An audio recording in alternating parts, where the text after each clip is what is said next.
Amber, welcome to the Philippines. Thank you.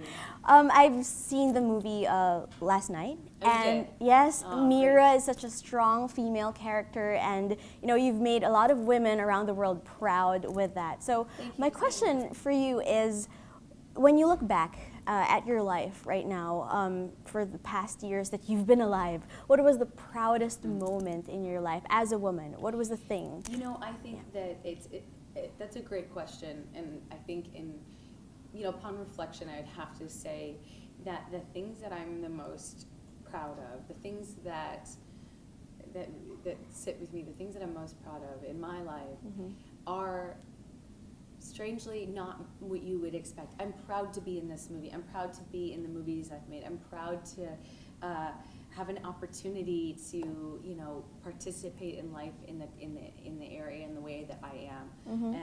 But the things that I'm most proud of in my life, in looking back, are the things that I stood up for, the things that I did because they were right, and not only the things that I did because they were right, or stood up for because they were right. It was the things that I fought for because they were right despite what it cost me personally. And that, to me, those moments when it really cost me the most to do what was right and was the hardest, but I did it anyway, those are the moments that I'm most proud of and get the most from, in reflection. And weirdly, I do share that in common with my character. It's one of the things I really liked about this character is not just that she was strong and motivated, opinionated, will-driven, fierce, kick-ass. It was also, she has this element of, she's a finely tuned moral compass, a deeply ingrained sense of right and wrong. And more than that, she acts on it. She takes action. And she sees a problem, she sees something that needs to be done, she does it. She doesn't, even when it costs her personally, she does and fights for what's right. So her sense of duty, her sense of obligation and responsibility to something bigger than herself is one that I share with her. Now let's talk about off-cam. During the filming of Aquaman, you've shared in numerous interviews that Jason would tear off the last pages in your books. Yes. So aside from that, what was like the best prank he ever pulled on you? Oh, we had so many good ones. We have a great rapport, he and I. He's like a huge little brother or something. Like he loves poking fun. He loves teasing. He just basically just can't stand being ignored. That's it. And I am very quiet on set. I'm a bookworm. I just like to read my book, and that's the opposite. It's like a perfect recipe for disaster because it's the opposite of what he likes to do. And when we were, stuck in these situations, like where we were suspended in the air and we don't have a lot of mobility, him hiding my book when I was about to finish it would be so frustrating.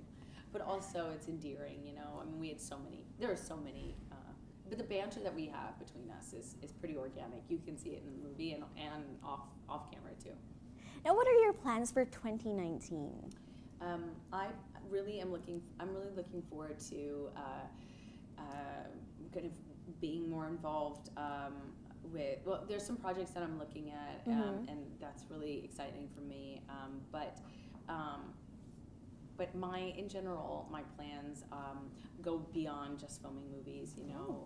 I am very busy on the other side of things as an activist, as somebody who's participant in the conversation, and I just really look forward to in 2019 making sure that the momentum of a lot of these social movements that we've seen sweep across the world in such an impactful way, making sure that momentum isn't lost and that energy is maintained, and that we're continuing to push the narrative forward and continuing to fight for representation, for inclusion, for diversity, for all of the things that I think are important, and politically and in the entertainment industry as well. Yes, it's great that you think that you have that obligation to use your voice for the greater good. Now, if you were to talk to young Filipino girls out there who look up to you, especially after seeing this movie, what would your message to them be?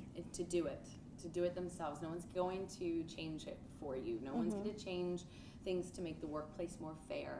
No one's going to, your boss isn't going to just raise your salary to match that of your male counterparts who make much more than you and will make more than you. Same with hiring.